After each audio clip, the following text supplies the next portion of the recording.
James Caan is one of those actors who makes an impression on the screen just by being there. That's apparent in Gardens of Stone, Caan's new Vietnam-era movie, in which he plays a sergeant in the Old Guard, the ceremonial unit responsible for staging military funerals in Arlington Cemetery.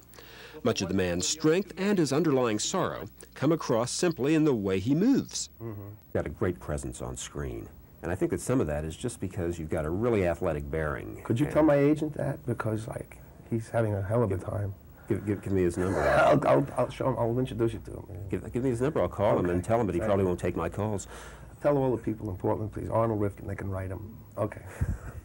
We'll get a campaign going. But I think that presence, I think some of that presence is just because your bearing is so athletic, and I know that you've got a background as a jock. Yeah. Has being an athlete in the past really given you anything as an actor? Is there anything that you could actually use there? It does help. I mean,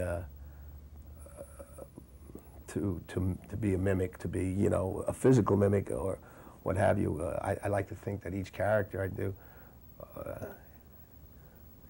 walks differently and you know, runs differently, talks differently, and even though sometimes it's a really small or minute change, I like to think that.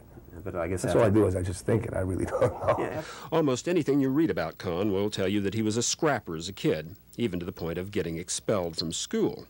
The actor thinks that aspect of his reputation has been blown out of proportion over the years. I guess as the stories get older and older, they seem to have a little yeast in them, and they grow.